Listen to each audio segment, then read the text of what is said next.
La FIDAPA, sempre attiva e attenta alle tematiche del sociale, oggi ha organizzato un'interessante iniziativa insieme ad altre associazioni sulla povertà. Ecco, cos'è che è emerso? In particolare noi abbiamo voluto riunire tutte le associazioni di volontariato a carattere nazionale e internazionale che operano nel nostro territorio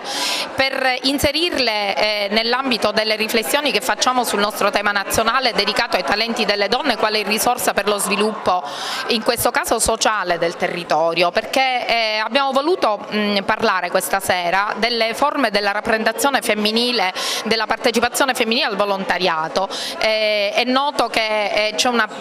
prevalenza, un'attitudine spiccata delle donne ad offrire questo servizio volontariato per le doti che sono proprie delle donne, anche se il dato nazionale ci dice che numericamente sono di più gli uomini impegnati in questo campo. In Italia 2 milioni di donne ogni giorno lavorano per promuovere la cura dell'altro, la cura del prossimo, e noi vogliamo stare accanto a queste associazioni di volontariato, intese quali laboratori di democrazia e anche di promozione delle diversità. Quello che mi preme dire è che abbiamo voluto lanciare un progetto per il territorio da condividere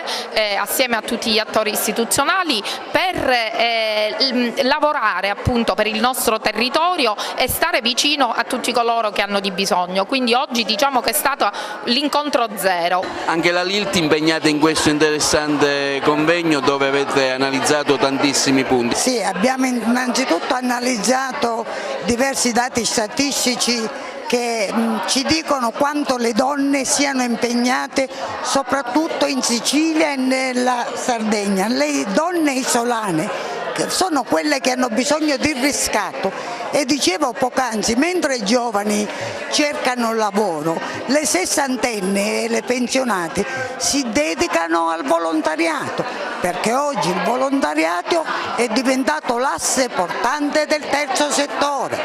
è il welfare alternativo allo Stato e la LILT in particolare sostituisce l'assistenza sanitaria soprattutto nel campo della prevenzione, perché chi non può pagare le fasce più deboli si rivolgono a noi,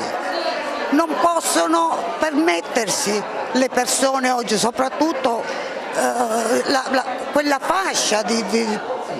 disoccupati, di giovani che invano cercano lavoro. Questo impoverimento sta portando anche ad un arretramento dei diritti della donna e del malato, e quindi la LILT,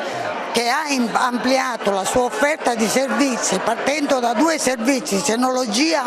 e ginecologia, oggi è arrivata ad offrire 10 servizi, 10 ambulatori attrezzati per fare prevenzione, è una risorsa straordinaria per la nostra provincia. È stata un'occasione preziosissima perché ha consentito a esponenti delle diverse organizzazioni di volontariato impegnate sul nostro territorio di raccontare la propria esperienza. Si è evidenziato come il ruolo della donna sia un ruolo fondamentale, perché la donna che ha una particolare tenerezza nello svolgere il suo servizio, ha un approccio reale, un approccio alla società che è diverso evidentemente da quello dell'uomo, è molto ricco e che va evidentemente ancora valorizzato. I fatti di questi tempi, i fatti di cronaca ci raccontano ancora che il ruolo della donna deve ancora essere molto attenzionato, che ancora c'è un'esigenza di valorizzare la donna per la sua preziosità. Ecco, l'occasione di oggi è stata importante anche in questo senso, perché ha evidenziato come la donna oggi sul nostro territorio svolge un ruolo fondamentale.